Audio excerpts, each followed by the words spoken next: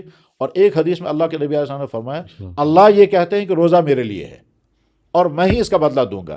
میرے لیے ہے ہونے کا مطلب کیا ہے؟ سارے اعمال تو اللہ ہی کے لیے، نماز بھی اللہ کے لیے ہے، زکوٰۃ بھی اللہ ہی کے لیے، حج بھی اللہ ہی کے لیے، تو روزے کو کیوں کہا؟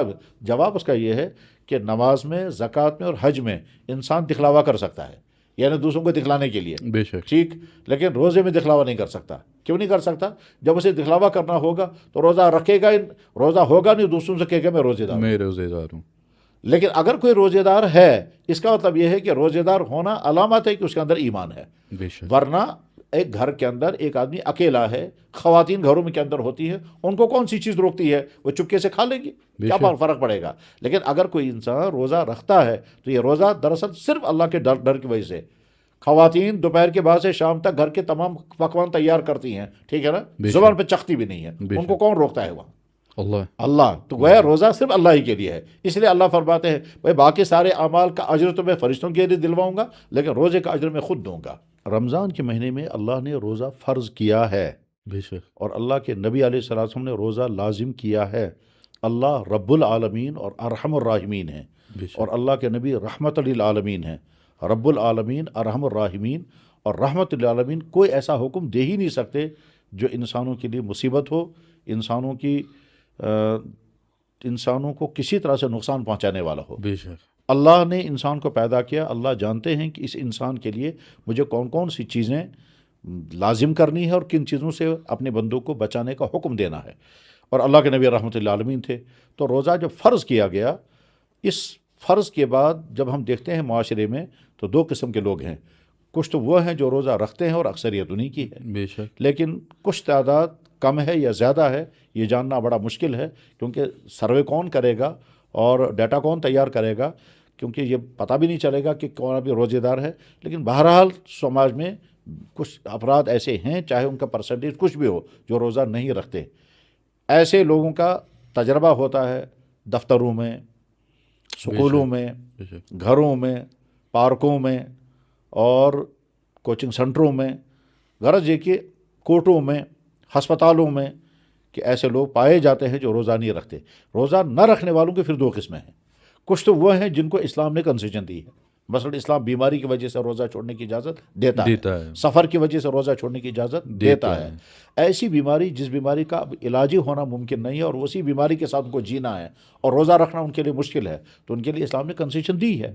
اسی طرح سے وہ انسان جو بہت زیادہ ایجڈ ہو اور اب وہ بڑھاپے میں ہو اور اب اس کے صحت یاب ہونے کی امید بھی نہیں ہے، جسم میں طاقت آنے کی بھی امید نہیں ہے، اور وہ روزہ رکھ بھی نہیں سکتا ہے، ہر کچھ دیر کے بعد اس کو تھوڑا سا کھانا چاہیے ورنہ اس کی ہمت ہی ہار جاتی ہے، تو ایسے انسان کو اسلام میں کہا جاتا ہے شیخ فانی۔ اس انسان کو بھی اسلام نے روزہ چھوڑ دینے کی اجازت دی ہے، اور وہ آئندہ روزہ رکھے بغیر نہیں، اس کو صرف روزے کے بدلے میں فدیہ دینا ہے۔ وہ فدیہ کیا ہے؟ ایک دن کے روزے کے بدلے میں ایک صدقہ فطر یا اس کا پیسہ دینا ہے۔ خواتین کو مخصوص حالات میں روزہ معاف کر دیا گیا۔ اگر کوئی خاتون پریگننسی میں ہو یا کوئی خاتون اگر اپنے بچے کو فیڈ کر رہی ہو یعنی دودھ پلا رہی ہو، ان کو بھی روزہ چھوڑنے کی اسلام نے اجازت دی ہے اور آئندہ وہ روزہ رکھیں گی۔ اس کے علاوہ پھر وہ لوگ کہ جو سفر میں ہوں اور سفر کی وجہ سے روزہ چھوڑ دیں، اسلام نے اجازت دی ہے۔ لیکن وہ تمام بھائی جو نہ بیمار ہیں، نہ سفر میں ہیں، نہ ان کو کوئی پریشانی ہے، صرف اس لیے کہ بھوک کون برداشت کرے گا اور پیاس کون برداشت کرے گا، اس لیے وہ روزہ چھوڑ رہے ہیں، ان کی خدمت میں بڑے ادب کے ساتھ چند گزارشات ہیں کہ آپ بھوک برداشت نہ کر کے اپنے بدن کو تو خوش رکھ رہے ہیں، لیکن کچھ عرصے کے بعد کچھ ایسی بیماریوں کا آپ شکار ہو جائیں گے کہ اس کے بعد آپ کھانے پینے سے محتاج ہو جائیں گے۔ چنانچہ ذاتی طور پر ایسی بیماریوں کو جانتا ہوں جن کا حال یہ تھا کہ وہ روزے نہیں رکھتے تھے اور آج وہ کھانے کے لیے ترستے ہیں۔ کیوں کھانے کے لیے ترستے ہیں؟ آپ پانی پینا چاہتے لیکن پی نہیں سکتے کیونکہ ڈائلیسس چل رہی ہے، میٹھا کھانا چاہتے نہیں کھا سکتے کیونکہ شوگر ہو گیا ہے، اور طرح طرح کی چیزیں کھا رہے ہیں لیکن نہیں، ڈاکٹر نے سب کچھ بند کر دیا ہے، تو اب وہ دیکھتے رہیں گے، تڑپتے رہیں گے۔ تو جس بھوک کو آپ نے برداشت نہیں کیا اور جس کھانے کو آپ نے کھایا اللہ کا حکم روند کر کے، وہی اسے کھانے سے محروم ہو جائیں گے۔ بڑھاپے میں بہتوں کا یہی حال ہو جاتا ہے۔ اب جب کوئی انسان روزہ نہیں رکھ رہا ہے تو ایک طرف سے وہ مجرم بھی ہے، اور ساتھ میں اگر وہ گھر والوں سے کہتا ہے مجھے کھلاؤ، آفس میں اپنے ماتحتوں سے کہتا ہے ہمیں پلاؤ، جی سر، ٹھیک ہے، چائے پلاؤ، کھانے لاؤ، پیزے لاؤ، اور وہ بیچارے ان کے ماتحت ملازمین وہ کرنے پہ مجبور ہیں کیونکہ صاحب کا حکم ہے، تو وہ گیا خود بھی مجرم ہے اور دوسروں سے بھی جرم کرا رہے ہیں۔ اگر ایک خاتون یہ پوچھ کہے گی کہ جناب میرا شوہر روزہ نہیں رکھتا اور اسے کوئی مجبوری بھی نہیں ہے، وہ چاہیے تھا اسے روزہ رکھنا مگر وہ روزہ رکھتا نہیں ہے اور دن بھر مجھے اس کو کھلانا پلانا پڑتا ہے، تو میرے لیے کیا حکم ہے؟ تو جواب آئے گا، آپ صاف صاف کہہ دیں کہ میں آپ کے بے روزہ ہوں، میں آپ کی مددگار نہیں بن سکتی اور میں آپ کو کھلا نہیں سکتی، میں آپ کے لیے پکا نہیں سکتی، لیکن ہم یہ حکم اس لیے نہیں دیتے ہیں کہ اس کی وجہ سے ان کی فیملی لائف ڈسٹرب ہو جائے ڈسٹرب گی ہوتی اور ہے، بعد میں وہی شوہر اس پر نہ جانے کیا کیا ظلم کرے گا، تنگ کرے گا، اور بلکہ یہ بھی ہو سکتا ہے کہ وہ اسلام کو ہی برا بھلا کہنے لگیں، کیونکہ اس وقت ہماری ایمانی سطح بہت نیچے جا چکی ہے، اور حالت یہ ہے کہ بے تکلف انسانوں کی زبان پر وہ جملے آتے ہیں جن کی وجہ سے ایمان ختم ہو جاتا ہے۔ تو اس لیے ہم یہ نہیں کہتے عورتوں کو کہ اگر تمہارے شوہر گھر میں رہ کر کے اور وہ بغیر کسی عذر کے روزہ چھوڑ رہے ہیں تو ان کو کھلانا پلانا بند کر دیں، ان کو کھانے مت دیں، چائے مت دیں، یہ حالانکہ اصل حکم یہی ہے، لیکن ہم اس لیے نہیں کہتے ہیں کیونکہ اس کی وجہ سے وہ روزے دار تو بنے گا نہیں، اور اس کا الٹا نتیجہ نکل آئے گا کہ ان دونوں کی وہ جو ہے برا ازدواجی بلا بڑھے زندگی گا۔ اجیرن بن جائے گی۔ جو لوگ روزہ رکھتے ہیں ان روزہ رکھنے والوں کو ہم یہ کہیں گے کہ اللہ نے آپ کو توفیق عطا فرمائی، آپ قربانی دے رہے ہیں، روزہ رکھ رہے ہیں، بھوک لگے گی تو شوق سے اس کو برداشت کریں، پیاس لگے گی تو شوق سے اس کو برداشت کر کے دکھائیں، اور یہ ایمان کی علامت ہے۔ اور اس سے سمجھ میں آتا ہے کہ جو لوگ بھوکے رہتے ہیں ان کی زندگی کیسی ہے، اور اس کے بعد پھر انسان اپنے بارے میں سوچے کہ یہ چند دنوں کی بھوک مجھ سے برداشت نہیں ہوتی، اور جو ہمیشہ بھوکے رہتے ہیں، اگر ہماری زندگی ویسی ہوتی تو کیا ہوتا؟ تو روزے کے تجربے سے آپ سمجھ سکیں گے کہ بھوکوں کا حال کیا ہوتا ہے، اور اس کے بعد پھر شکر پڑھیں۔ اور آخری بات اس بارے میں یہ ہے کہ جب رمضان میں انسان اللہ کے حکم سے حلال کھانا، حلال پینا چھوڑ دیتا ہے، اللہ کے حکم سے مسلمان مرد اور عورت دن میں اپنے پرائیویٹ تعلقات قائم نہیں کرتے ہیں کیونکہ اللہ نے حرام کر دیا رمضان میں، تو رمضان کے بعد یہی ایمان والا مرد، ایمان والی عورت، ٹھیک ہے، نہ غلط چیز کھائیں گے نہ غلط چیز پئیں گے۔ جب رمضان میں انہوں نے حلال چیز کو ایوائڈ کیا اللہ کے حکم سے، ٹھیک ہے، تو رمضان کے بعد یہ حرام چیز کو لازماً ایوائڈ کریں گے اللہ کے حکم سے۔ یعنی اللہ یہ فرمائیں گے کہ میرے بندے، رمضان میں تو نے پانی نہیں پیا جو کہ حلال تھا میرے حکم کی وجہ سے، اب رمضان کے بعد تم شراب مت پینا، وہ میرا حکم ہمیشہ کے لیے ہے۔ رمضان سے پہلے تم نے اپنے گھر کے حلال کھانے نہیں کھائے، اب رمضان کے بعد میں تم سے کہتا ہوں رشوت مت کھانا، فراڈ مت کرنا، دھوکے مت دینا، غلط چیزیں مت کھانا، حرام چیزیں مت کھانا، حرام ذریعے سے کمائی ہوئی چیزیں مت کھانا۔ تو جس بندے نے رمضان میں اللہ کے حکم سے حلال چیز کو ایوائڈ کیا، اس بندے کے لیے بہت آسان ہے رمضان کے بعد حرام چیز سے اپنے آپ کو بچانا۔ یہ رمضان کا فلسفہ ہے جس کو قرآن نے ایک ہی لفظ میں بیان فرمایا، لعلکم تتقون، تم متقی بنو گے۔ اور متقی کا مطلب کیا ہوتا ہے؟ اللہ کا ہر حکم فالو کرنے والا اور اللہ کے ہر حرام چیز سے اپنے آپ کو بچانے والا۔ مفتی صاحب، رمضان میں میکسیمم جو ہمارے لوگ ہیں، ہمارے بچے ہیں، ابھی تو میں کشمیر میں کہوں گا، وہ بولتے ہیں کہ جیسے آپ نے کہا کہ بھوک برداشت نہیں ہوتی ہے یا کسی وجہ سے وہ روزہ نہیں رکھ پاتے ہیں، تو وہ یہ کیسے پھر ان کو فدیہ دینا پڑے گا یا ان کو پھر سے اس کا ڈبل روزہ رکھنا پڑے گا؟ بہت اچھا۔ جس انسان نے شرعی عذر کی بنا پر روزہ چھوڑ دیا، بے شک، مثلا بیمار انسان ہے، اس نے روزہ چھوڑ دیا، یہ بیماری اگر ٹھیک ہو گئی تو اس کو یہ روزے دوبارہ رکھنے پڑیں گے۔ دوبارہ کا مطلب نہیں، قضا کرنے پڑیں گے، یعنی بیماری کی وجہ سے مثلا رمضان میں میرے 10 روزے چھوٹ گئے ہیں، بے شک، میں صحت یاب جب ہو جاؤں گا تو ان 10 روزوں کو میں رکھوں گا، چاہے کنٹینیو رکھوں چاہے بیچ میں گیپ کر کے رکھوں، لیکن ان 10 روزوں کے بدلے میں 10 روزے ہی رکھنے ہوں گے، فدیہ نہیں دینا ہوگا۔ بے شک، لیکن وہ بیمار کہ جو ایسی بیماری میں مبتلا ہے کہ وہ نہ آج روزہ رکھ سکتا ہے رمضان میں، اور نہ رمضان کے بعد اس کی حالت ایسی ہو سکے گی کہ وہ روزہ رکھ پائے، تو اس انسان کو روزے کا فدیہ دینا ہے، ایک روزے کے بدلے میں ایک صدقہ فطر۔ ابھی کچھ دنوں کے بعد جب صدقہ فطر کی مقدار طے ہو جائے گی، جی، اعلان ہو جائے گا، تو اب ایسے لوگ کہ جو روزہ نہیں رکھ پاتے اور آئندہ بھی رکھنے کی پوزیشن میں نہیں ہوں گے، ان کو چاہیے کہ وہ ایک روزے کے بدلے میں ایک صدقہ فطر، وہ رقم ہوگی 50 روپے ہوگی، 60 ہوگی، 70 ہوگی، 100 ہوگی، جو رقم ہوگی، مثلا مان کر کے چلیں اگر یہ اعلان ہوتا ہے کہ ایک صدقہ فطر اس سال 100 روپے ہے، جی، ایک آدمی کا صدقہ 100 روپے ہے، تو 30 دنوں کا صدقہ فطر 100 روپے کے حساب سے جتنا بنے گا وہ ادا کرنا ہے 3,000 روپے بنیں گے، تو یہ اس کا فدیہ بنے گا. بے شک. یہ کم سے کم ہے، اور زیادہ سے زیادہ فدیہ دینا چاہیں تو بہت اچھا ہے. چنانچہ ہمارے جاننے والے ہمارے دوست ہیں، یہیں اسی شہر کے رہنے والے ہیں، ان کے گھر میں ان کے والد ان کی والدہ بڑھاپے کی اس عمر میں تھے کہ وہ روزہ نہیں رکھ سکتے تھے، تو انہوں نے مجھ سے بڑے اصرار کے ساتھ کہا کہ اب والدین کا مجھے فدیہ دینا ہے، پہلے والد اور آج کل والدہ کا، تو ہمیں بتایا جائے زیادہ سے زیادہ ہمیں فدیہ کتنا دینا ہے اور پورے مہینے کے حساب کر کے بتائیے.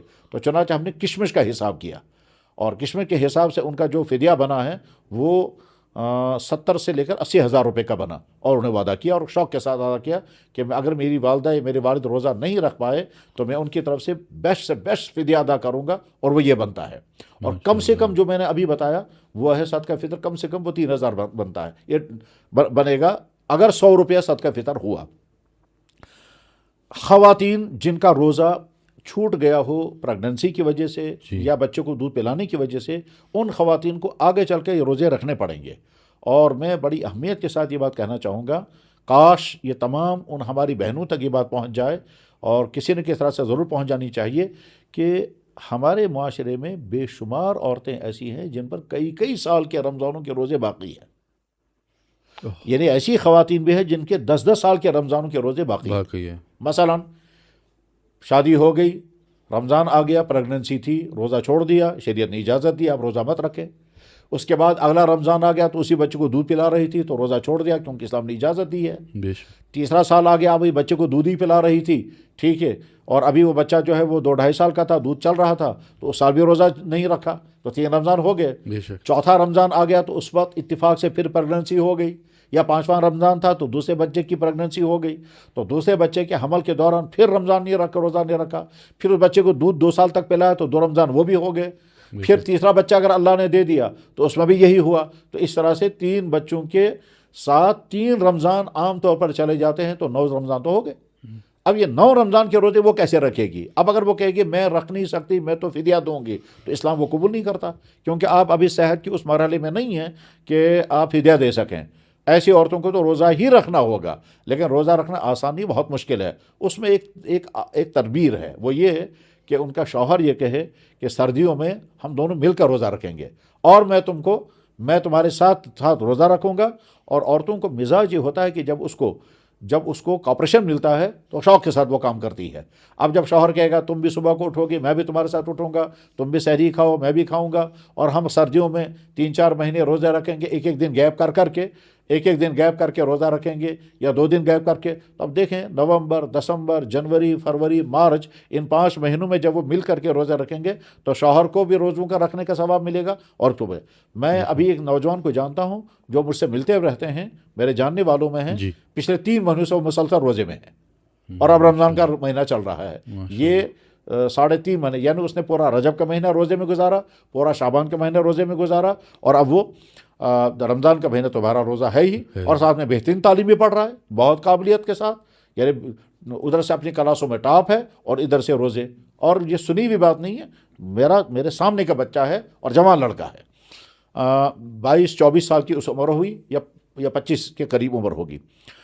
تو جب ان عورتوں کو، یعنی جن کے روزے رمضان چھوٹے ہیں، جب ان کا شوہر ان کا ساتھ دے گا اور وہ روزہ رکھنے کی جب عادت ہو جائے گی تو اس کے بعد پھر آسان ہوگا.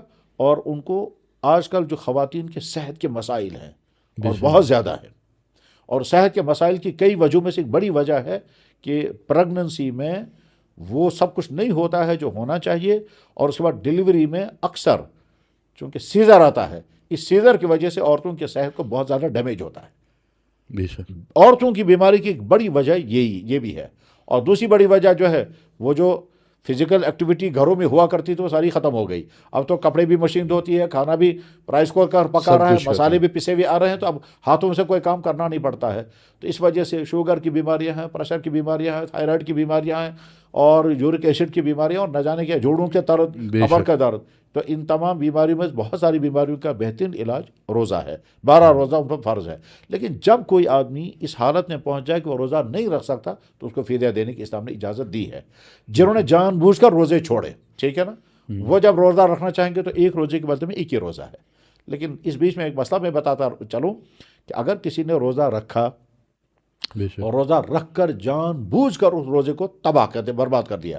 یعنی جان بوجھ کر مثلاً توڑا. دن میں میاں بیوی نے آپس میں پرائیویٹ تعلقات قائم کر لیے جبکہ وہ روزے سے تھے، جو نہیں کرنا چاہیے تھا اور وہ کر لیے انہوں نے. تو اب کیا ہوگا، ان کو ایک تو یہ روزہ دوبارہ رکھنا پڑے گا اور ساتھ میں 60 روزے جرمانے میں رکھنے پڑیں گے لگاتار. تم نے یہ غلطی کیوں کی؟ اس غلطی کی سزا تم کو یہ ہے کہ تمہیں 60 روزے دن میں رکھنے پڑیں گے، اور یہ اللہ کے نبی علیہ السلام نے طے کر دیا ہے اور وہ بھی کنٹینیو رکھنے ہیں. یہ حکم ہے ان کے لیے کہ جو رمضان میں دن کے اندر آپس میں تعلقات جوڑیں. یا اسی طرح سے رمضان میں دن میں جان بوجھ کر بغیر کسی مجبوری کے کھا لیا یا پی لیا. لیکن اگر رمضان کی حالت، روزے کی حالت میں کسی نے بھولے سے، ذہن میں نہیں رہا میں روزے دار ہوں، اور بھولے سے پیٹ بھر کر کے کھایا اور بھولے سے پیٹ بھر کر کے پانی پیا یا جوس پیا، تو روزہ نہیں ٹوٹتا. یہ جہاں پر آ کر کے اسلام کا حکم دیکھیں کتنا عجیب حکم ہے، لیکن ہمیں فالو کرنا ہے. وہ یہ کہ اگر آپ نے رمضان کے روزے میں جان بوجھ کر ایک لقمہ کھایا تو آپ کو روزہ ٹوٹ گیا اور آپ کو جرمانہ بھی دینا پڑے گا. یعنی اس کو کہتے ہیں روزہ قضا بھی کرنا اور کفارہ بھی. اور اگر آپ نے بھول کر پیٹ بھر کر کے کھایا تو آپ کو روزہ ٹوٹا ہی نہیں. اگر کسی آدمی نے جان بوجھ کر پانی کا گھونٹ پیا، ٹھیک ہے، تو آپ کا روزہ بھی ٹوٹ گیا اور آپ کو 2 مہینے کے روزے بھی رکھنے پڑیں گے اور یہ روزہ بھی رکھنا پڑے گا. لیکن اگر آپ نے بھولے سے پیٹ بھر کر کے پانی پیا تو آپ کا روزہ نہیں ٹوٹا. چنانچہ میں لطیفہ سناتا ہوں کہ میں بالکل نابالغ تھا. نابالغی میں نے زندگی کا جو پہلا روزہ رکھا، اس وقت میں 3rd کلاس میں تھا. تو پہلا روزہ رکھا، شام کو 4 بجے جو ہی سکول میں چھٹی ہوئی تو میں دوڑ کر کے چشمے پر گیا اور پیٹ بھر کر کے پانی پیا. اس کے بعد میں جب گھر پہنچا تو مجھے یاد ہے میرا تو روزہ تھا. تو پھر میں رونے لگا کہ میں نے روزہ تھا، میں نے اس طرح کیا. تو بعد میں میرے والد نے کہا کہ نہیں، تمہارا روزہ ابھی باقی ہے، کہ تم نے، مگر میری سمجھ میں نہیں آیا کہ میرا روزہ باقی کیسے ہے. پانی پینے کے بعد جب پیٹ بھر کر کے میں نے چشمے پر پانی پیا، اور وہ ایکشن بھی مجھے اس وقت یاد ہے، میں کیسے دوڑتا ہوا گیا اور کیسے چشمے پر بیٹ گٹا گٹ کر کے پانی پیٹ بھر کر کے پیا اور بڑا سکون محسوس ہوا. بعد میں جب گھر میں پہنچا تب مجھے یاد آیا کہ میرا روزہ تھا. بھول کر کھانے پینے سے روزہ نہیں ٹوٹتا، جان بوجھ کر کھانے سے روزہ ٹوٹ جاتا ہے. جان بوجھ کر بغیر عذر کے لیکن اگر کوئی آدمی بیمار ہو اور کسی ایسی خطرناک بیماری میں پہنچ گیا کہ اس کو روزہ توڑوانا ضروری ہے، ٹھیک ہے، تو اس وقت میڈیکلی بھی، طبی طور پر بھی، اور اسلام بھی اجازت دیتا ہے کہ اس کا روزہ توڑوا دو تاکہ اس کا علاج ہو سکے. مثلا فرض کیجئے کسی ایسی بیماری میں ہے کہ یہ ڈاکٹر نے کہا کہ اس کو خطرہ ہے، اس کو جب تک پانی نہیں پلائیں گے، ٹھیک ہے. اس کو اگر کوئی چیز کھانے کو، شوگر لیول اتنی نیچے چلی گئی ہے کہ ریکور نہیں ہوگا، اس کو کوئی چیز کھلانی ہے اور اس کے منہ میں کھجوریں ڈال دی یا کھان ڈالنا ہے یا بسکٹ کھلانے ہیں، تو اس وقت اس کو اپنا روزہ توڑ دینا چاہیے. اور اس کے بعد پھر وہ روزہ توڑ کر کے وہ چیز جو کھانے کی ضرورت ہے وہ کھائیں، اور جب کھائیں گے تو ان کا صحت بحال ہو جائے گی انشاءاللہ. بعد میں اس ایک روزے کے بدلے میں ایک ہی روزہ رکھنا. تو مفتی صاحب، جو ہماری بچیاں ہیں ان کا جو مینسٹرول سائیکل ہوتا ہے، منتھلی پیریڈ ہوتا ہے، تو روزہ نہیں رکھ سکتے ہیں، تو کیا ان کو یہ روزے پھر اگلے مہینے میں رکھنے ہوں گے، ایک روزے کے بدلے ایک ہی، یا اس کے ڈبل میں رکھنے؟ بہت اچھا. اس سلسلے میں حضرت عائشہ صدیقہ رضی اللہ تعالیٰ عنہ کی حدیث ہے جو حدیث کی کتابوں میں آتی ہیں کہ ان کے سامنے کسی نے یہ سوال تعجب کے ساتھ سوال کیا کہ اس عذر کی حالت میں روزے چھوڑ دینے ہیں، کیوں روزے چھوڑنے ہیں؟ تو حضرت عائشہ صدیقہ رضی اللہ تعالیٰ نے جواب میں فرمایا کہ تم حروری تو نہیں ہو، یعنی وہ گمراہ طبقہ تو نہیں ہو کہ جو گمراہ لوگ کہتے تھے کہ اگر عذر کی حالت ہوگی تب بھی روزے رکھنے پڑیں گے. وہ خوارج اس زمانے میں تھے. مسئلہ یہ ہے کہ ہماری بہنوں کو، ہماری بیٹیوں کو جب وہ منتھلی عذر پیش آتا ہے تو اس میں نمازیں بالکل ہی معاف اور روزہ چھوڑ دینے کا حکم ہے. نمازیں بالکل ہی معاف ہو گئی کا مطلب یہ ہے کہ نہ آج پڑھنی ہے نہ آئندہ پڑھنی ہے. آج آپ عذر میں ہیں، آج بھی نہیں پڑھیں گے، اور جب عذر سے پاک ہو جائیں گے تب بھی ان دنوں کی نمازیں آپ کو قضا نہیں کرنی ہے. لیکن رمضان میں جب عذر ہو جائے گا تو جتنے دن عذر کی حالت میں گزر جائیں اتنے دن یاد رکھنے ہیں، اور جب آپ پاک ہو جائیں گے تو رمضان چل رہا ہوگا، پھر رمضان کے روزے رکھیں گے تو پھر رمضان کے بعد اتنے دنوں کی قضا کرنی ہوگی. مثلا کسی خاتون کو 7 روزے چھوٹ گئے ہیں عذر کی بنا پر، تو رمضان کے بعد وہ یہ 7 دن کے روزے قضا کرے گی. کنٹینیو کرے اس کی بھی اجازت ہے، بلکہ بہتر ہے، اور اگر بیچ میں گیپ کر کے روزہ رکھے گی تو اس کی بھی اجازت ہے. لیکن وہ اگر یہ چاہے گی کہ رمضان میں میں نے روزے چھوڑ دیے ہیں عذر کی بنا پر، اب میں رکھوں گی نہیں اور اس کے بدلے میں کچھ پیسہ ویسا دوں گی، تو وہ قابل قبول نہیں ہے. پیسہ یعنی فدیہ جو ہے وہ تو بڑھاپے میں جب روزہ رکھنے کی پوزیشن واپس نہ آ سکے تب ہے. اس عمر میں روزے کے بدلے میں تو روزہ ہی رکھنا ہوگا. جی، اور مفتی صاحب یہ بھی ہے کہ آج کل جہاں رمضان آتا ہے، رمضان کریم کا مہینہ آتا ہے، تو بہت سارے ایسے ریسٹورنٹ والے، بہت سارے ایسے بڑے لوگ وہ گرینڈ افطاری کا ذکر کرتے ہیں، آج افطاری یہاں کریں گے، آج افطاری وہاں کریں گے، اور پھر سوشل میڈیا پر اپلوڈ کرتے ہیں. تو جو غریب بیچارے ہوتے ہیں وہ دیکھ کر مایوس ہوتے ہیں کہ کاش ہمیں بھی یہ. تو وہ کس حد تک جائز ہے؟ پہلی بات تو یہ ہے کہ روزہ اللہ کی ذات کے لیے رکھا گیا، اللہ کی رضا کے لیے رکھا گیا، اس کو کوئی نمائش کی چیز ہرگز نہیں بنانا چاہیے. جی یہ جو افطار پارٹیوں کے ٹرنڈ چلی ہوئی ہے، جی یہ کچھ جگہوں پر تو اس کی اجازت اس وجہ سے ہے کہ اس کے فائدے ہوتے ہیں. جی وہ کیا فائدے ہیں؟ مثلا دوسرے مذہب والوں کو افطار پارٹی میں بلاتے ہیں، جی پھر ان کے سامنے اسلام کا میسیج آتا ہے، اور اس کے بعد پھر ان کے سامنے روزے کی تفصیلات جب بیان ہوتی ہیں تو وہ سوچنے لگتے ہیں کہ جس اسلام نے یہ رحمت والے احکام دیے ہیں وہ اسلام کتنا اچھا ہے. جی تو وہاں تو ہم افطار پارٹی کو میسیج بناتے ہیں. جی یا اسی طرح سے کچھ ایسے طبقے ہیں کہ جو دین سے بہت کو دور ہو چکے ہیں، ان لوگوں کے افطار پارٹی میں بلائیں گے تو عنوان بنائیں گے افطار پارٹی کا، اور اس کے بعد پھر ان کو اس میں شامل کریں گے تاکہ اسی بہانے، ٹھیک ہے، وہ دین کی کچھ بنیادی چیزوں کو سنیں، سمجھیں اور ان کا مزاج بنے. لیکن ان فائدوں سے ہٹ کر کے صرف کھانے پینے کے لیے افطار پارٹیاں کھڑی کرنا اور پھر بعد میں ان کو شہرت دینا، پھر سوشل میڈیا پر وائرل کرانا، یہ ہرگز اچھی چیز نہیں ہے. یہ ہرگز کوئی پسندیدہ عادت نہیں ہے. اس میں فضول خرچیاں ہیں، اس میں نمازیں ضائع ہوتی ہیں، اس میں دکھلاوا ہے، اس میں ریا ہے، یعنی بہت ساری غیر اسلامی حرکتیں اس میں جمع ہو جاتی ہیں. اس لیے یہ اگر آپ کو افطار پارٹی کرنی ہے اور اس میں آپ ہزاروں بلکہ بعض جگہوں پر لاکھوں اڑا رہے ہیں، اس سے کہیں زیادہ بہتر یہ ہے کہ یہ رقمیں غریبوں میں جا کر تقسیم کریں یا غریب محلوں میں جائیں. مثلا ہمارے جاننے والوں میں ایک صاحب بمبئی میں ہیں، جی انہوں نے کیا کیا لگا ہم نے وہ افطار پارٹیاں ختم کر دی اور ہم جھوپڑ پٹیوں میں جاتے ہیں، جھوپڑیوں میں رہنے والوں میں، اور وہاں کھانے تقسیم کرتے ہیں. چنانچہ وہ بریانی لے کر کے جاتے ہیں، ایسی بریانی جو ان کے لیے بہت اچھی ہوگی، جی بٹر بریانی لے کر کے جائیں گے اور ایک ڈبہ تمام میں تقسیم کر کے آئیں گے. اب وہ پیسہ کہ جو ہم افطار پارٹی میں اڑاتے، وہ پیسہ ہم خرچ کر رہے ہیں ان غریبوں کو کھلانے میں. جی تو غرض یہ کہ افطار پارٹیوں کے بجائے آپ کو خوشی چاہیے، آپ خوشی اس طرح سے پائیں کہ جب آپ اتنے غریبوں کو کھلائیں گے جن کے پاس کھانے کو نہیں ہوتا ہے تو آپ کو ایک خاص خوشی ملے گی، اور یہ خوشی آپ کے لیے اجر کا سبب بنے گی بمقابلے اس خوشی کے جو افطار پارٹیوں میں ہوتی ہیں.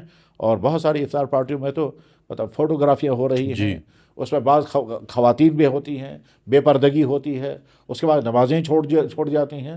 تو افطار پارٹیاں نہیں ہے، وہ تو سمجھے جیسے عام گیدرنگ ہوتی ہے، البتہ نام اس کا رکھا ہے افطار پارٹی. اور ان افطار پارٹی میں بہت سارے مسلمان ایسے بھی ہوتے ہیں جن کا روزہ ہوتا ہی نہیں اور وہ افطار پارٹی پہ پہنچ جاتے ہیں یا ان کو بھی مدعو کیا جاتا ہے. تو غرض یہ کہ عنوان بہت حسین ہے، لیکن اس کے پیچھے جو جذبات ہوتے ہیں وہ صالح جذبات نہیں ہیں، اس میں اخلاص یا تو ہوتا ہی نہیں یا بہت کم ہوتا ہے. اس لیے اس افطار پارٹی کے سسٹم کی حوصلہ افزائی ہرگز نہیں کی جا سکتی. مفتی صاحب ایک یہ بھی ہے کہ جب رمضان آتا ہے تو تراویح کا ذکر ہوتا ہے، تو اب یہاں نوجوانوں کا کچھ طبقہ ہے وہ کہتا ہے کہ تراویح ہے ہی نہیں، تو ہم تراویح پڑھیں گے ہی نہیں. تو آدھے بولتے ہیں کہ ہم اگر پڑھیں گے چند رکعات پڑھیں گے اور نکلیں گے. تو تراویح کا کیا ذکر ہے؟ پہلی بات یہ ہے کہ جناب رسول اللہ صلی اللہ علیہ وسلم کا مبارک ارشاد ہے، آپ نے فرمایا من قام رمضان ایمانا و احتسابا غفر له ما تقدم من ذنبہ. یہ حدیث کی تمام بڑی بڑی کتابوں میں موجود ہے. جی جن کتابوں کا نام ہم بولتے اور سنتے ہیں اور جو ہمارے ہاتھوں میں ہیں ان میں تقریباً ہر کتاب میں یہ حدیث ہوتی ہے، اور رمضان کے چیپٹر میں یہ حدیث آئے گی. حدیث کے کلمات میں پھر سناتا ہوں، من قام، جو رات میں اللہ کے سامنے کھڑا رہے، ایماناً و احتساباً. یہ کھڑا رہنے کا مطلب کیا ہے؟ جواب ہے نماز پڑھنا. جی اب اس کے معنی ہے کہ رمضان میں الگ سے کوئی نماز ہے جس کے لیے ہم کو کھڑا رہنا ہے. اب اگر ہم صرف عشاء کی نماز لے لیں یا صرف تہجد کی نماز لے لیں تو کیا اس حدیث پر عمل نہیں ہوا؟ اس سے معلوم یہ ہوا کہ الگ سے کوئی نماز ہے. اس کے بعد اب ہم دیکھتے ہیں جناب رسول اللہ صلی اللہ علیہ وسلم نے بڑے اہتمام کے ساتھ تراویح کی نماز خود پڑھائی اور پوری رات پڑھائی. اس کے بعد پھر صحابہ کا زمانہ جو اسلام کی تشریح کا سب سے معتبر زمانہ ہے، یعنی اسلام کیا ہے اس کو اگر ہم سمجھنا چاہیں گے تو اللہ کے نبی اور امت کے درمیان واسطہ جو ہے وہ صحابہ کرام ہیں. تو صحابہ کرام نے کس عمل کو کیسے فالو کیا، کس عمل پر کیسے انہوں نے عمل کیا، یہ صحابہ کرام اتھارٹی ہیں. اس لیے اللہ کے نبی نے فرمایا کہ ما انا علیہ و اصحابی، جس طرز عمل پر، دین کے جس نہج پر میں ہوں اور میرے صحابہ ہیں وہی راہ حق ہے. تو حضرات صحابہ کرام نے کیا عمل کیا. پھر صحابہ کرام میں مملکت اسلامیہ پھیلتی گئی یہاں تک کہ عرب ملکوں سے باہر عراق، ایران، وسط ایشیا، ادھر مغرب کی طرف مطلب یہ مصر، فلسطین، شام، موراکو اور نارتھ افریقہ، ان تمام ملکوں میں صحابہ کرام کے زمانے میں اسلام پہنچا ہے. اس میں خاص طور پر حضرت فاروق اعظم رضی اللہ عنہ کے زمانے میں اسلام حدود عرب سے باہر نکلا اور ملکوں تک پہنچا ہے. معلومات کے لیے میں بتا دیتا ہوں کہ اللہ کے نبی علیہ السلام کے زمانے میں اسلامی مملکت 10 لاکھ مربع میل تھی، اور حضرت ابوبکر صدیق رضی اللہ عنہ کے زمانے میں مملکت اسلامیہ 12 لاکھ مربع میل بنی، اور حضرت فاروق اعظم رضی اللہ عنہ کے زمانے میں اسلامی مملکت 27 لاکھ مربع میل بنی، یعنی ڈبل سے بھی اوپر چلی گئی. تو اس پورے دور میں رمضان میں کیا عمل ہوتا تھا؟ بس جو عمل ہوتا تھا وہی اسلام ہے. ٹھیک. اس کے بعد پھر امت کی جو بڑے طبقات ہیں، ایک طبقہ ہے محدثین کا، ایک طبقہ ہے فقہاء کا، ایک طبقہ ہے اولیاء کرام کا، ایک طبقہ ہے مفسرین کا، ایک طبقہ ہے متکلمین کا. یہ 4-5 الگ الگ طبقات ہیں جن کے ذریعے سے اسلام آگے چلا ہے، اور ہر طبقے نے اپنے اپنے فیلڈ میں کام کیا. ان تمام طبقات کی جتنی اہم شخصیات ان کی زندگی میں رمضان کیا تھا اور کیا وہ کرتے تھے، وہی ہے اصل میں اسلام. اس لیے اگر کوئی آدمی یہ سمجھتا ہے کہ تراویح سرے سے کوئی نمازی نہیں ہے، غلط سمجھتا ہے. اور اگر کوئی یہ سمجھتا ہے کہ ہم اپنے طور پر آج کچھ اور سمجھیں گے، تو سوال یہ ہے کہ صحابہ، تابعین، تمام فقہاء، تمام محدثین، تمام اولیاء کرام کا جو عمل ہے بس وہی عمل اصل اسلام ہے. اس سے ہٹ کر کے اگر ہم کوئی رائے قائم کرتے ہیں تو وہ رائے درست نہیں ہوگی، چاہے ہم اپنے طور پر اس کو درست سمجھتے رہیں. جی مجھے صاحب، میں نے سنا ہے کہ نبی پاک صلی اللہ علیہ وسلم نے اپنی زندگی میں 3 ہی دفعہ تراویح پڑھی ہے. بالکل صحیح ہے. اور حضرت ابوبکر صدیق رضی اللہ تعالیٰ عنہ کے دور میں تراویح نہیں پڑھائی گئی، تو پھر حضرت عمر فاروق رضی اللہ تعالیٰ عنہ نے اس کو قائم کیا. بہت اچھا. تو یہ کیا ہے؟ تو میں اس کی تھوڑی سی وضاحت کر دیتا ہوں. جی. جناب رسول اللہ صلی اللہ علیہ وسلم نے تراویح کی نماز پڑھائی صرف 3 رات. جی. طے ہے یہ، اس میں کوئی دو رائے نہیں. جی. ان 3 راتوں میں آپ علیہ السلام نے پوری رات تراویح پڑھائی ہے. وہ 3 رات کی رکعتیں کتنی تھیں ان میں کوئی تفصیل نہیں ہے. ان 3 راتوں کی تراویح کی تعداد کیا تھی ان کی کوئی تفصیل نہیں ہے. صحابہ آتے گئے، شامل ہوتے گئے، یہاں تک کہ سحری تک اس تراویح میں کھڑے رہے. جی. اس کے بعد پھر اللہ کے نبی علیہ السلام نے خود اعلان فرما دیا کہ بھائی میں مسلسل تراویح پڑھا تھا مگر یہ فرض ہو جاتی، تو مجھے ڈر ہوا کہ یہ فرض نہ ہو جائے تم پر، اس لیے میں چوتھے دن پڑھانے کے لیے نیا، حالانکہ صحابہ کرام آ چکے تھے. اس کے بعد پھر صحابہ کرام انڈیویجول اپنے اپنے راتوں میں جاگتے رہے اور نمازیں پڑھتے رہے. خود اللہ کے نبی علیہ السلام اپنے مبارک گھر میں الگ اپنی نماز پڑھتے رہتے تھے. ٹھیک ہے. اور ادھر سے جناب رسول اللہ صلی اللہ علیہ وسلم کے ساتھ حضرت جبریل علیہ السلام رات کو قرآن کا دور کرتے تھے. یہ بخاری کی حدیث میں ہے کہ حضرت جبریل علیہ السلام آتے تھے اور رات کو نبی علیہ السلام کو قرآن سناتے تھے، حضور سے قرآن سنتے تھے. یدارسہ کا لفظ حدیث میں موجود ہے. بخاری شریف وحی کا بیان پہلا ہی چپٹر ہے، اس میں یہ حدیث موجود ہے کہ حضرت جبریل علیہ السلام یلقاہ، ملاقات کے لیے آتے تھے، فیدارسہ، اور آپ کے ساتھ وہ مدارسہ کرتے تھے. مدارسہ کا مطلب ہوتا ہے سننا اور سنانا. میں سناؤں گا پھر آپ وہی چیز سنائیں گے. حضرت جبریل سناتے تھے اور پھر حضور سے وہی سنتے تھے. تو اللہ کے نبی وسلم کی رات تو اس طرح سے گزرتی تھی. پھر اللہ کے نبی وسلم اپنے گھر میں کتنی تراویح پڑھتے تھے اس کے متعلق حضرت عبداللہ ابن عباس کی حدیث ہے کہ اللہ کے نبی وسلم اپنے گھر میں 20 رکعت تراویح پڑھتے تھے. یہ حضرت عبداللہ ابن عباس کی حدیث ہے، مگر یہ بخاری اور مسلم میں نہیں ہے، دوسری کتابوں میں ہے. جی. پھر جب صدیق اکبر کا زمانہ آیا تو حضرت اکبر رضی اللہ عنہ کے زمانے میں وہی ٹرینڈ رہی. کیا لوگ انڈیویجول طور پر اپنے طور پر رات بھر نمازیں پڑھتے تھے. کون کتنی رکعتیں پڑھتا تھا اس کی کوئی تفصیل نہیں ہے. پھر حضرت فاروق اعظم رضی اللہ عنہ کے ابتدائی زمانے میں ٹھیک صورتحال یہی رہی. لوگ مسجد میں آتے تھے، اپنے اپنے طور پر نمازیں پڑھتے تھے، مسجد آباد رہتی تھی مگر سارے اپنے اپنے طور پر پڑھتے تھے. تو حضرت فاروق اعظم رضی اللہ تعالیٰ عنہ کی مجتہدانہ شان تھی. انہوں نے جب دیکھا کہ مسجد بھری ہوئی ہے مگر سارے الگ الگ پڑھ رہے ہیں تو انہوں نے بہت غور و خوض کے بعد طے کر دیا کہ آج کے بعد یہ نماز جماعت کے ساتھ پڑھی جائے گی. جی. اب اللہ کے نبی علیہ السلام نے جماعت صرف 3 دن کی تھی اور فاروق اعظم رضی اللہ تعالیٰ عنہ نے فیصلہ کر دیا کہ اب یہ جماعت مسلسل ہوگی اور پورے رمضان ہوگی، اور تمام صحابہ کی موجودگی میں یہ فیصلہ ہوا۔ اور جب صحابہ کسی بات پر اتفاق کر لیتے ہیں تو وہ اتنا اتھینٹک بن جاتا ہے، اتنا پاورفل بن جاتا ہے جیسے اللہ کا حکم، کیونکہ اسلام میں اجماع امت کا ایک تصور ہے، وہ یہ ہے کہ کسی مسئلے پر ساری امت جب متفق ہو جائے، جی، اور ساری امت میں سب سے بحترین طبقہ صحابہ کرام کا ہے، جی، تو جب صحابہ کرام کسی بات پر اتفاق کر لیں اور کوئی انکار کرنے والا نہ ہو، یعنی کسی نے نہیں حضرت فاروق اعظم سے کہا کہ حضرت آپ انڈیویجول نماز کو جماعت کیوں بنا رہے ہیں، جی، اور آپ اتنے رکعتوں کی تعداد کیوں طے کر رہے ہیں۔ چنانچہ حضرت امام اعظم رحمہ اللہ تعالیٰ سے حضرت امام ابو یوسف نے پوچھا کہ حضرت فاروق اعظم نے یہ جو تعداد طے کی تھی وہ اپنی تصور خود ہی طے کی تھی، تو حضرت امام ابو حنیفہ رحمہ اللہ نے فرمایا جب تک ان کے سامنے اللہ کے نبی کا نمونہ نہیں ہوگا تب تک وہ اپنی طرف سے تعداد کیسے طے کرتے ہیں۔ بے شک، بس تو حضرت فاروق اعظم رضی اللہ تعالیٰ نے جب فیصلہ کر دیا، اس کے بعد تمام مملکت اسلامیہ میں یہی طریقہ چلا۔ چنانچہ امام شافعی رحمہ اللہ تعالیٰ جو مکہ مکرمہ کے رہنے والے تھے، وہ خود کہا کرتے تھے کہ میں نے مکہ مکرمہ میں ہمیشہ سے یہی عمل ہوتے ہوئے دیکھا ہے کہ ہم 20 رکعت تراویح پڑھتے آ رہے ہیں۔ حضرت امام شافعی رحمہ اللہ خود کہتے ہیں، اور یہ حدیث کی کتاب ترمذی میں موجود ہے۔ بہرحال اب ساری دنیا میں چلتا رہا یہ سلسلہ۔ 1400 سال کی تاریخ میں تراویح کتنی پڑھی گئی، کس طرح سے پڑھی گئی، اس کے متعلق ایک کتاب مدینہ طیبہ میں لکھی گئی ہے، 1400 سالہ تاریخ میں تراویح۔ تو اس طرح سے گویا اگر کوئی انسان یہ سمجھتا ہے کہ اللہ کے نبی نے 3 دن پڑھی لہٰذا ہم بھی 3 ہی دن پڑھیں گے اور پھر نہیں، تو اس کا سمجھنا غلط ہے۔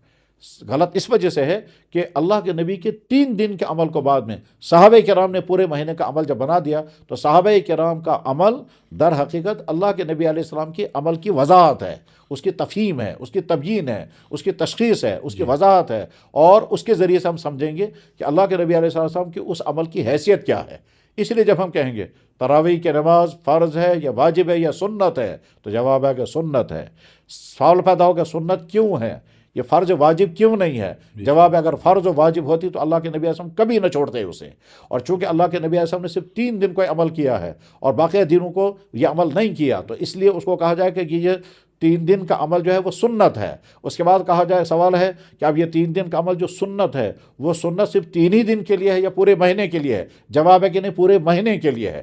پھر سوال پیدا ہوگا کہ اللہ کے نبی علیہ السلام نے جب 3 ہی دیے تو پورے مہینے کے لیے عمل کیسے سنت بن گیا؟ تو جواب یہ آئے گا کہ اللہ کے نبی علیہ السلام نے فرمایا کہ تم پر میری سنت بھی لازم ہے اور خلفاء راشدین کی سنت بھی لازم ہے، اور خلفاء راشدین میں حضرت فاروق اعظم رضی اللہ عنہ، حضرت عثمان، حضرت علی، یہ دونوں حضرات خود نماز پڑھاتے تھے۔ حضرت عثمان ابن عفان اور حضرت علی رضی اللہ تعالیٰ خود نماز پڑھاتے تھے اور 20 رکعت پڑھاتے تھے۔ تو بہرحال مجھے اس وقت تو اس پہ بحث نہیں کرنی ہے کہ 8 پڑھنی یا بحث، آپ جیسا کہ آپ نے بھی خود ہی کہا تھا کہ ہم مسئلہ کی کنٹروورشل مسائل میں نہیں پڑھنا چاہتے، لیکن آپ نے چونکہ سوال کیا اس تراویح کی تاریخ اور تراویح کی سند، تو اس لیے میں نے یہ تذکرہ کر دیا ہے اتنی تفصیل۔ لیکن اس پر جو باقاعدہ مستند کتابیں لکھی گئی ہیں ان کو پڑھنا چاہیے، اور جیسا کہ میں نے عرض کیا کہ عربی میں کتاب لکھی گئی، مدینہ طیبہ کے ایک جج تھے اور شاید ہو سکتا ہے بھی وہ زندہ ہوں، تو انہوں نے لکھا کہ 1400 سال کی تاریخ میں تراویح کس دور میں کب پڑھی گئی، کیسے پڑھی گئی، ٹھیک۔ اور امام مالک رحمہ اللہ تعالیٰ تو مدینہ طیبہ میں تھے، ان کے زمانے میں تو مدینہ مسجد نبوی میں 36 رکعتیں پڑھی جاتی تھی، 20 رکعتیں امام کے ساتھ اور 16 رکعتیں وہ اپنی الگ الگ پڑھتے تھے، ہر 4 رکعت کے بعد 4 رکعت اپنی اپنی نمازیں پڑھتے تھے، 36 رکعتیں۔ اور امام احمد بن حنبل رحمہ اللہ تعالیٰ کے متعلق تو لکھا ہے کہ وہ 41 رکعتیں پڑھا کرتے تھے۔ یہ اصل میں رمضان کی راتیں جاگنے کی ہیں، عبادت کی ہیں، تو اس پر بحث کرنے کے بجائے کہ ہم اتنی پڑھیں یا اتنی پڑھیں، بحث اس پر ہونی چاہیے کہ شوق کے ساتھ نمازوں میں انسان کھڑے رہیں، طویل نمازیں پڑھیں، اطمینان کے ساتھ پڑھیں، اللہ کو راضی کرنے کے جذبے سے پڑھیں۔ یعنی رمضان میں راتوں کے بہار ہونی چاہیے، اور اس کا بہترین منظر مکہ المکرمہ اور مدینہ طیبہ میں نظر آتا ہے۔ جن لوگوں کو اللہ وہاں جانے کا موقع عطا کرتے ہیں وہ جانتے ہیں کہ مکہ مکرمہ مدینہ طیبہ کا رمضان کیا پربہار رمضان ہوتا ہے کہ صبح کو تمام لوگ سوئے ہوتے ہیں ظہر تک، اور اس کے بعد پھر ایک جیسا دن طلوع ہو گیا اور رات ایسی پر رونق ہوتی ہے، مسجد نبوی میں، خانہ کعبہ میں تراویح بھی ہو رہی ہے، پھر اس کے بعد تلاوتیں ہو رہی ہیں، پھر تہجد کی نماز ہوتی ہے، 1.5-2 گھنٹے تک وہ نماز چلتی رہتی ہے، اور اس تہجد کی نماز میں قرآن پڑھا جاتا ہے، اس قدر پرکشش قرآن ہوتا ہے کہ بہرحال انسان اشش کرتا ہے اور ایمان کا اضافہ ہوتا ہے۔ تو ایسا انسان رمضان میں گزرنا چاہیے۔ اور اس میں بس ایک چیز کا میں ایڈ کروں گا کہ ہمارے معاشرے میں بے شمار لوگ وہ ہیں جو بغیر کسی عذر کے نماز عشاء میں نہیں آتے، تراویح نہیں پڑھتے، اپنے گھروں میں بیٹھے رہیں گے، چائے پیتے رہیں گے، ٹی وی دیکھتے رہیں گے، موبائل چلاتے رہیں گے، وقت برباد کریں گے، لیکن نماز نہیں پڑھیں گے. بے شک. تو بہت حسرت اور افسوس کی بات ہے. تو مفتی صاحب ابھی رمضان چل رہا ہے، تو رمضان میں ایک رات آتی ہے شب قدر. جی رات آتی ہے، لیکن آدھے کہتے ہیں کہ یہ ایک ہی رات ہے، آدھے کہتے ہیں کہ آخری 10 دنوں میں جو تاخرات ہیں ان راتوں میں ہمیں اس کو تلاش کرنا ہے. جی تو آپ اس پر تھوڑا ہاں، اس سلسلے میں عرض کرتا ہوں، شب قدر انتہائی اہم ترین رات ہے. جی اتنی اہم ترین رات جس کے متعلق اللہ تعالیٰ شانہ نے قرآن کریم میں فرمایا جی کہ لیلۃ القدر خیر من الف شہر، کہ شب قدر کی رات 1000 مہینوں سے زیادہ افضل ہے. جی. اور اللہ کے نبی علیہ السلام نے بہت فضیلتیں بیان فرمائی ہیں.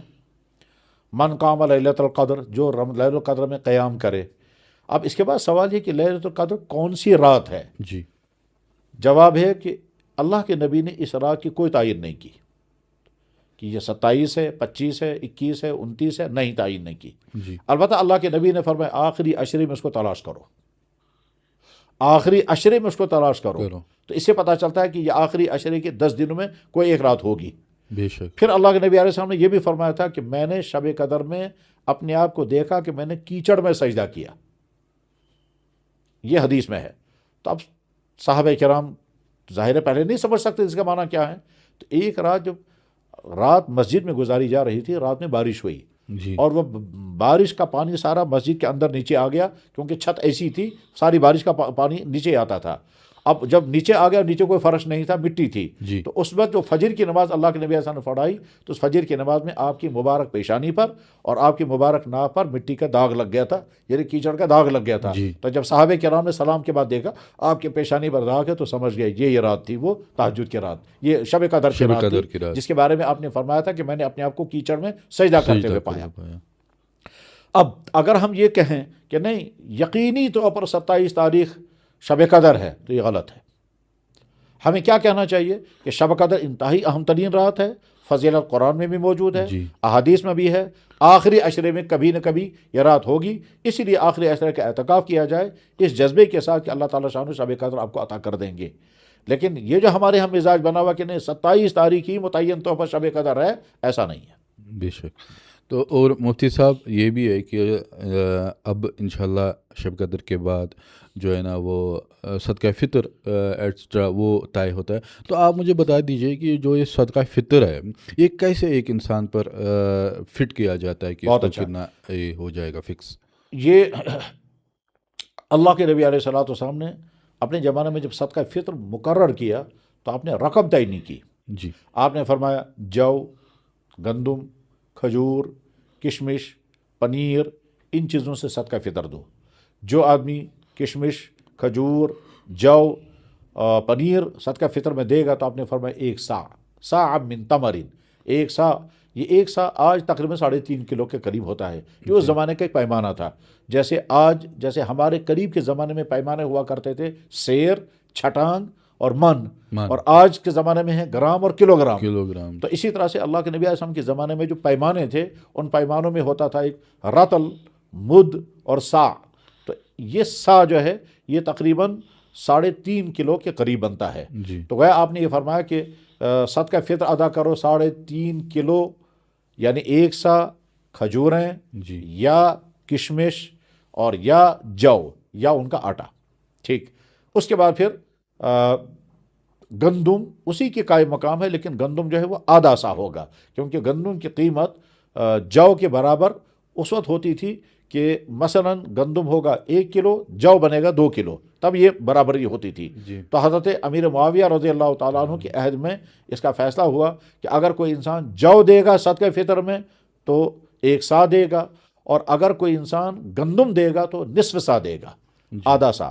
یہاں ہم جن ملکوں میں جن علاقوں میں رہتے ہیں یہاں کی غذا چاول ہے اور روٹی ہے، اور روٹی بھی گندم کی ہوتی ہے، لہذا یہاں کے لیے صدقہ فطر کیا ہے؟ نصف سا. اب یہ نصف سا صدقہ فطر گندم، اس کی قیمت کتنی بنے گی؟ جی تو ظاہر ہے ہر سال قیمتیں اوپر نیچے ہوتی رہتی ہیں. جی اسے جو ہی رمضان آتا ہے تو ہمارے ماہرین جس میں مفتی حضرات ہوتے ہیں وہ آپس میں مشورہ کر کے پھر طے کرتے ہیں کہ اس سال بازار میں آٹے کا جو ریٹ ہے، بازار کا ریٹ، جی کنٹرول ریٹ نہیں جی یا گورنمنٹ کے راشن گھاٹوں کا ریٹ نہیں، بلکہ بازار میں بکنے والا آٹا اس کا ریٹ کیا ہے. اور آٹے کئی قسم کے ہوتے ہیں، تو جو آٹا زیادہ استعمال ہوتا ہو اس آٹے کی ریٹ کیا ہے، یا جو آدمی اپنے گھر میں جو والا آٹا استعمال کرتا ہے اس آٹے کا ریٹ کیا ہے، اس ریٹ کو سامنے رکھ کر کے طے کرتے ہیں کہ 1.25 کلو گندم تقریباً یا اس کا آٹا، اس کا جو ریٹ بنے گا وہی ریٹ ایک صدقہ فطر ہوگا. چنانچہ ابھی اسے رمضان میں ہمارے مفتی حضرات آپس میں مشورہ کر کے اور ریٹ معلوم کر کے پھر طے کریں گے کہ صاحب 70 روپیہ ہے، 75 ہے، 80 ہے، 90 ہے، اور پھر اعلان کر دیں گے ایک آدمی صدقہ فطر اپنی طرف سے 90 روپے ادا کرے گا مثلا. تو اب آپ کو کیا کرنا ہوگا؟ آپ کو اپنی طرف سے صدقہ فطر ادا کرنا ہوگا، اپنی بیوی کی طرف، اپنی اولاد کی طرف سے، اپنی بیوی بچوں کی طرف سے. تو مثلا فرض کیجئے آپ اپنے گھر میں 5 آدمی ہیں تو آپ اپنا صدقہ فطر ادا کریں گے 80 یا 90 روپے جو بھی ہوگا، اپنے بچوں کی طرف سے صدقہ فطر ادا کریں گے 80 90 جو بھی ہوگا، اور ٹوٹل جو رقم بنے گی. یہ صدقہ فطر کب ادا کرنا ہے؟ تو جواب ہے رمضان شروع ہونے سے ہی صدقہ فطر آپ ادا کر سکتے ہیں، لیکن اور آخری ٹائم اس کا ہے عید کی نماز سے پہلے ہے، تاکہ غریبوں تک یہ پیسہ پہنچ جائے اور وہ اس سے اپنے گھر کی ضروریات پوری کر سکیں. اس میں ایک بات ایڈ کرنا چاہوں گا، ہمارے بہت سارے ادارے، فلاحی ادارے، بیت المال، یتیم خانے صدقہ فطر وصول کرتے ہیں اور اپنے پاس ڈمپ رکھتے ہیں جی اور وہ غریبوں تک پہنچاتے نہیں ہیں. میں بڑی اہمیت کے ساتھ یہ بات کہنا چاہوں گا کہ جو ادارے صدقہ فطر جمع کرتے ہیں وہ ادارے جتنا جلد ہو سکے غریبوں تک صدقہ فطر پہنچا دیں. دیجیے. البتہ مدرسے والوں کے پاس چونکہ اس وقت بچے یا تو ہوتے ہی نہیں ہیں یا کم ہوتے ہیں، تو وہ کوشش یہ کرتے ہیں کہ صدقہ فطر عید سے پہلے بچوں پر خرچ ہو جائے.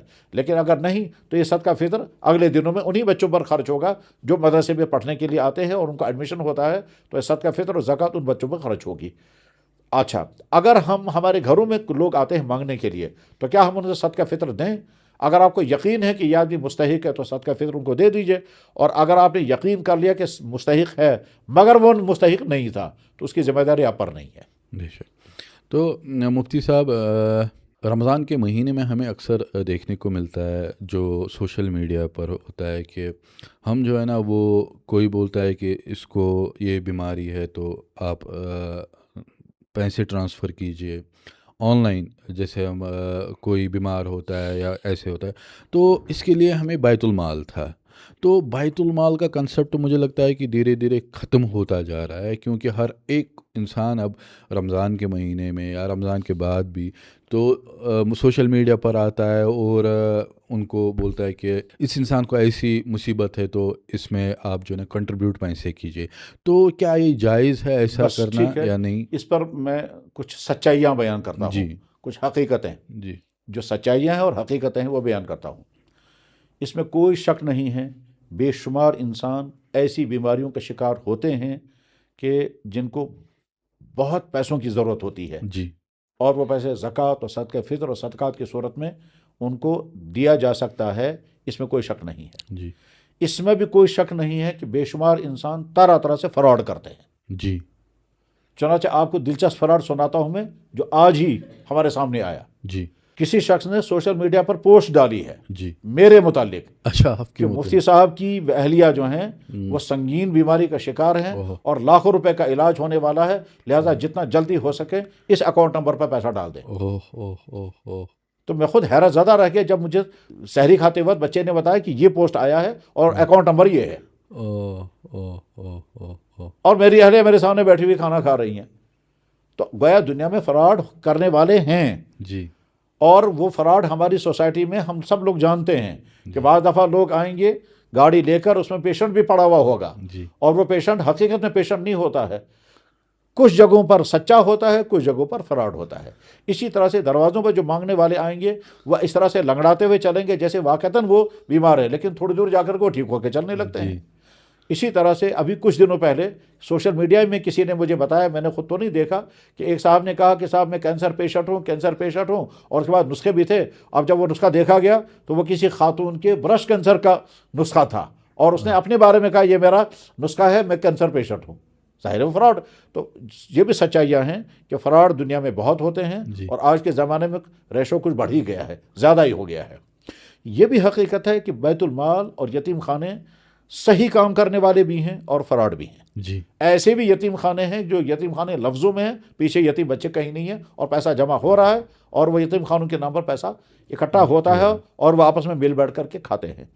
ایسا بھی پایا گیا کہ علاقے میں یتیم خانے ہیں، یتیم خانے میں لوگ پیسہ جمع کر رہے ہیں اور وہ ٹھیک طرح سے پوچھ کر شریعت کے اصولوں کے مطابق تقسیم کرتے ہیں. اور ایسا بھی ہے کہ یتیم خانوں میں لوگوں نے پیسہ جمع کیا اور اس کے بعد پھر وہ پیسہ زیادہ تر اڑا رہے ہیں وہ اپنی عیش کے لیے. جی. جناب میں ایک یتیم خانے میں گیا، میں نے دیکھا ان کا آفس ہے جیسے کسی بڑے افسر کا آفس ہے، پینلنگ ہے، ایک لاکھ روپے کا ٹیبل ہے، 1 لاکھ روپے کی کرسیاں ہیں. یہ کہاں سے ہیں؟ کہا زکوٰۃ کے پیسے سے. تو ظاہر ہے جب یتیم خانہ زکوٰۃ کا پیسہ جمع کر کے یہ سب کرے گا تو اس سے تو لوگوں کی زکوٰۃ ادا نہیں ہوگی. بے شک. زکوٰۃ دینے والا اگر یتیم خانے کو زکوٰۃ دیتا ہے اس کا مطلب تو نہیں کہ آپ اپنے آفس کے پینلنگ کرائیں اور آپ اپنے آفس میں اے سی لگائیں جی. اور پھر فون کے خرچے بھی اسی سے نکالیں، اس سے تو زکوٰۃ ادا نہیں ہوگی. تو ہمارے معاشرے میں یہ ساری سچائیاں ہیں. جی. ٹھیک، کچھ حقیقتیں ہیں قابل قبول اور کچھ حقیقتیں ہیں ناقابل قبول. اب اس صورتحال میں جب آپ کے سامنے کوئی کیس آئے گا تو آپ کو پہلے اچھی طرح سے معلوم کرنا ہے کہ واقعہ صحیح ہے یا غلط ہے. جی. مثلا کسی کے بارے میں سوشل میڈیا پر آ گیا فلاں آدمی کڈنی فیلئر ہے، فلاں آدمی کا ہارٹ کا مسئلہ ہے، فلاں آدمی کو فلانی بیماری، اس میں اتنا لاکھ روپے خرچ آنے والا ہے، جی. فلاں آدمی کا چھوٹا بچہ ہے اس کو وال ڈالنا ہے اور اس کے لیے اتنا پیسہ چاہیے. تو اچھی طرح سے پہلے کنفرم کر لیں یہ بات صحیح ہے یا نہیں، اور تب جب تک کنفرم نہ ہو جائے تب تک ایسے افراد کو نہ زکوٰۃ دینی چاہیے اور نہ ایسے افراد کو صدقہ فطر دینا چاہیے. جی. ہر انسان کی ذمہ داری ہے کہ وہ اپنی زکوٰۃ اصل جگہ پر خرچ کرے جہاں واقعتاً یہ زکوٰۃ لگ سکتی ہو. چنانچہ آپ نے زکوٰۃ دے دی اور بعد میں آپ کو پتہ چلا کہ یہ تو فراڈ ہو گیا ہے جی. اور وہ آپ صحیح نہیں تھا تو آپ کو بہت فیل ہوگا. جی. اور جو ہے آپ کو پتہ چلے گا کہ جہاں پر زکوٰۃ خرچ ہوئی ہے وہ بہت اچھی اور صحیح جگہ تھی، جی. پھر آپ کو خوشی بھی ہوگی. بے شک. اگر آپ کسی مدرسے کو زکوٰۃ دیتے ہیں تو پہلے کنفرم کر لیں کہ یہ مدرسہ قابل اعتماد ہے یا نہیں اور مدرسے والے شریعت کے اصولوں کے مطابق زکوٰۃ خرچ کرتے ہیں یا نہیں. کسی مکتب کو دے رہے ہیں تو پہلے کنفرم کر لیں کہ مکتب والے شریعت کے اصولوں کے مطابق زکوٰۃ خرچ کرتے ہیں یا نہیں. یتیم خانے کو دیں، بیت المال کو دیں، وہاں بھی پہلے کنفرم کر لیں. اب اگر وہ شریعت کے اصولوں کے مطابق زکوٰۃ خرچ نہیں کرتے اور آپ سے کہا کہ نہیں ہم تو شریعت کے اصولوں کے مطابق زکوٰۃ، تو گویا وہ دھوکہ دے رہے ہیں. جی. شریعت کے سامنے ہر آدمی جو ہے وہ ذمہ دار ہے، مسئول ہے اور اس کو محاسبہ شریعت کی روشنی میں کیا جائے گا کہ آپ مدرسے کے محتمیم ہیں، آپ یتیم خانے کے چیئرمین صاحب ہیں، جی. آپ بیت المال چلانے والے پریزیڈنٹ صاحب ہیں، آپ کی کمیٹی ہے، آپ یتیم خانہ چلا رہے ہیں، آپ جو ہیں وہ ٹرسٹ چلا رہے ہیں، اس کے لیے جمع کر رہے ہیں. ہر آدمی کے لیے شریعت کا قانون ہے، اس میں نہ محتمم صاحب الگ ہیں، نہ مکتب کے ذمہ دار الگ ہیں، نہ یتیم خانوں کے ذمہ داران الگ ہیں. سب شریعت کے سامنے جواب دہ ہیں کہ ہم شریعت کے ضابطوں کے مطابق زکوٰۃ خرچ کریں گے. اور زکوٰۃ نہ تو تعمیرات پر لگتی ہے، نہ سیلری میں لگتی ہے، نہ اپنی تنخواہوں میں لگا سکتے ہیں. چنانچہ ایک علاقے میں یتیم خانہ قائم کیا گیا، انہوں نے ایک کمیٹی بنائی، ایک صاحب پریزیڈنٹ بن گئے، جی. ایک صاحب وائس پریزیڈنٹ بن گئے، جی. ایک صاحب جو ہیں وہ سیکرٹری بن گئے، 5-6 عہدے انہوں نے کھڑے کر دیے. زکوٰۃ جمع کر رہے ہیں، سب سے پہلے پریزیڈنٹ صاحب کی تنخواہ، پھر وائس پریزیڈنٹ صاحب کی تنخواہ، اس کے بعد سیکرٹری صاحب کی تنخواہ، اس کے بعد جو جمع کرنے والے ان کی تنخواہیں. یہ سب تنخواہیں 1 لاکھ کے قریب چلی گئی ہر مہینے کی. اس کے بعد جو تھوڑا سا بچا اس کو دکھلانے کے کچھ یتیم بچوں کو کھلایا، ان کو فوٹو لے کر کے دکھا رہے ہیں ہم یتیم بچوں کا. یہ اصل میں انہوں نے اپنا روزگار کھڑا کیا، نہ کہ یتیم خانے کے نام پر. اسی طرح سے جو یتیم خانے والے یہ سمجھتے ہیں کہ ہم اپنے ملازمین کو تنخواہ دیں گے اور قرآن کی آیت سے استدلال کر کے کہتے ہیں عاملین ہے. یہ جواب ہے ہرگز نہیں ہے. عاملین کا مطلب اسلامی حکومت میں جو اسلامی بیت المال ہوا کرتا تھا، اس اسلامی بیت المال کے ادارے کے لیے امیر المومنین کی طرف سے جب افراد طے کیے جاتے تھے اور وہ زکوٰۃ وصول کر کے لاتے تھے، اس وقت اس کا فیصلہ ہوتا تھا. ہم چند آدمی مل کر بیت المال کھڑا کریں اور اس کا پھر اپنی تنخواہیں اس سے وصول کریں، وہ درست نہیں ہے. حقیقت یہ ہے کہ اگر زکوٰۃ دینے والے سارے زکوٰۃ دیں اور زکوٰۃ لینے والے مستحقین تک پہنچے اور زکوٰۃ لے کر کے خرچ کرنے والے صحیح طور پر خرچ کریں، چند ہی سال کے اندر ہمارے معاشرے کی غربت ختم ہو جائے گی، جیسے خلافت راشدہ کے زمانے میں ہوا تھا. تو مفتی صاحب آؤٹ آف کانٹیکسٹ میں ایک کوشچن پوچھوں گا آپ سے، میرے دل میں تھا. مفتی صاحب کوئی ایسا حدیث آپ کی ذہن میں جس کو پہلی بار پڑھنے کے بعد آپ کو تا ابھی تک یاد ہے، اور اس سے آپ کو ایک الگ ہی روحانیت ملی ہو، اور آپ کو لگتا ہے کہ نہیں یہ حدیث تو بہت ضروری ہے میری زندگی میں؟ پہلی بات یہ ہے کہ حدیث نام ہے جناب رسول اللہ صلی صلی اللہ اللہ علیہ علیہ وسلم وسلم۔ نے جو فرمایا جی اور جو آپ نے کیا، جی آپ نے کیا وہ بھی حدیث، اور آپ نے جو فرمایا وہ بھی حدیث، جی ٹھیک۔ لہذا اللہ کے نبی علیہ السلام کی ہر حدیث بہت اہم ہے، چاہے وہ آپ کا بے فعل ہو شک بے اور شک۔ چاہے آپ کا قول ہو۔ جی آپ کا قول اور آپ کا فعل دراصل اللہ کا فیصلہ ہوتا ہے، بے شک۔ کیونکہ اللہ تعالیٰ قرآن کریم میں فرماتے ہیں وما ينطق عن الہوا، میرا نبی اپنی نفسانی خواہش کی بنیاد پر نہیں بولتا ہے، وہ اس کی زبان پہ جو آتا ہے وہ میری طرف سے ہوتا ہے۔ جی اس لیے اللہ کے نبی علیہ السلام نے اپنی زبان مبارک پکڑ کر کے فرمایا کہ اس زبان سے کبھی غلط بات نہیں نکلے گی، جی تو لہذا ہر حدیث اہم اور اہم ترین ہے۔ جی مجھے اتنا یاد ہے کہ جب میں شعور کی زندگی میں پہنچا اور میں نے قرآن پڑھنا شروع کیا تو وہاں میں نے یہ مجھے یاد نہیں کس سے، وہاں میں نے سنا طالب العلم فریضۃ علی کل مسلم۔ یہ الفاظ تو مجھے یاد اس وقت نہیں ہوئے تھے، لیکن جب میں نے سنا کہ اللہ یہ کہتا ہے علم حاصل کرنا ہر مسلمان پر فرض ہے، لازم ہے، تو اس وقت سے میرے ذہن میں ہے کہ گویا اسلام نے سب سے پہلے جو چیز مسلمان پر لازم کی ہے وہ ہے علم حاصل کرنا۔ جی اب علم سے مراد کون سا علم ہے؟ تو جواب علم سے مراد ہے علم دین، کیونکہ دین کے مطابق آپ کو زندگی گزارنی ہے، چاہے آپ پھر بہت اونچے عہدے پر ہوں، چاہے بہت بڑے سکالر ہوں، چاہے بالکل ہی ان پڑھ ہوں، اور چاہے بالکل مزدوری قسم کے ہوں، دین کے مطابق آپ کو زندگی گزارنی ہے، تو علم دین حاصل کرنا ہر مسلمان پر فرض ہے۔ اس کے بعد اس وقت جو ایک غلطی رہی تھی مجھے وہ یہ کہ میں اس وقت سمجھتا تھا حدیث اس طرح سے ہے، جی علم دین حاصل کرنا ہر مسلمان مرد اور عورت پر فرض ہے۔ حقیقت یہی ہے کہ علم دین حاصل کرنا ہر مسلمان مرد اور عورت پر فرض ہے، لیکن حدیث میں جو الفاظ ہیں وہ اتنا ہی ہیں، طالب العلم فریضۃ علی کل مسلم، علم دین حاصل کرنا ہر مسلمان پر فرض ہے، فرض وہاں ہے۔ عورت کا لفظ ساتھ میں نہیں ہے۔ اس کا مطلب یہ نہیں کہ عورت پر فرض نہیں ہے، عورت پر بھی فرض ہے۔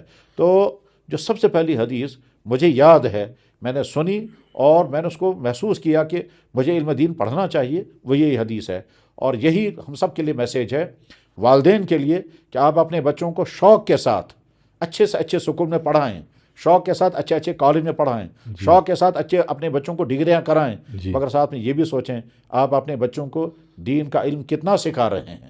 مفتی صاحب ابھی کنکلیوڈ کرتے ہیں، کیونکہ یہ بہت ہی لمبا پوڈ کاسٹ ہوا، اور خاص کر بہت سوالات تھے، لیکن وہ میں اس پوڈ کاسٹ میں نہیں کہہ سکتا ہوں، کیونکہ اس کے لیے پھر آلموسٹ 10-15 گھنٹے چاہیے، اور آپ کا بھی جو ٹائم ہے وہ مخصوصاً ہے۔ مفتی صاحب لاسٹ میں ہمارے اس پوڈ کاسٹ میں کوئی میسیج دینا چاہتے ہو آپ لوگوں کو؟ میسیج تو بہت ساری ہیں جس کی ہمارے سماج کو ضرورت ہے، بے شک اور ہر طبقے کو الگ الگ ضرورت ہے۔ علماء کو میسیج دی جانی چاہیے کہ وہ دین کا اصل کام کریں اور وہ دین کے منفی کاموں سے اپنے آپ کو بچائیں۔ جی جو اونچے عہدوں پر ہمارے بھائی ہیں ان کو میں میسیج دینا چاہوں گا، اپنے عہدوں کا صحیح استعمال کریں، اپنے عہدوں کا غلط استعمال نہ کریں، نہ اپنے عہدوں کا غلط استعمال کریں اور نہ غلط کام کے لیے اپنے آپ کو استعمال ہونے دیں، جی نہ خود استعمال کریں اور نہ اپنے آپ کو استعمال ہونے دیں کسی غلط چیز کے لیے۔ جی جب اس کی تفصیل جاننا چاہیں گے تو ہو سکتا ہے ذہن وہاں تک پہنچے گا کہ ہمارے کتنے بھائی چھوٹے اور بڑے کتنی غلط جگہوں کے لیے استعمال ہو جاتے ہیں، جی اور کبھی ان کو پتہ رہتا ہے یا نہیں رہتا۔ اسی طرح سے ہماری جو خواتین ہیں ان کے نام میسیج یہ ہے کہ آپ اپنے بدن کو سجا کر کے اور قیمتی میک اپ کر کے جی اپنی خوشیاں تو پا لیتی ہیں، لیکن ساتھ میں گویا آپ تمام مردوں کو گنہگار کرنے کا کام کر رہی ہیں۔ جی آپ پرکشش لباس پہن کر کے دراصل انڈائریکٹلی مردوں سے کہتے ہیں تمہاری آنکھیں گنہگار ہو جانی چاہیے، جی اور ہو سکتا ہے تم میں سے کچھ ہمارا پیچھا بھی کرنے لگیں۔ بے تو شک میسیج عورتوں کو خود سمجھ لینا چاہیے اس میں ان کو کیا میسیج مل رہا ہے۔ جی اسی طرح سے والدین سے میں کہنا چاہوں گا کہ آپ کے بیٹے اور آپ کی بیٹیاں آپ کے لیے نعمت بھی ہیں اور آپ کے لیے امتحان بھی ہے۔ جی نعمت اس لیے ہے کہ اولاد ہے اور اولاد نعمت ہے، جی امتحان اس لیے ہے کہ کیا آپ اپنی اولاد کی صحیح تربیت کرنے میں کامیاب ہو گئے، کیا آپ اپنی اولاد کو ان تمام خرابیوں سے بچانے میں کامیاب ہیں جن خرابیوں کا شکار آج کی نئی نسل لڑکے اور لڑکیاں ہو رہے ہیں، اور خاص طور پر وہ بچے جو گھروں سے باہر ہیں، جو کشمیر سے باہر ہیں، وہ جن خرابیوں میں ہیں۔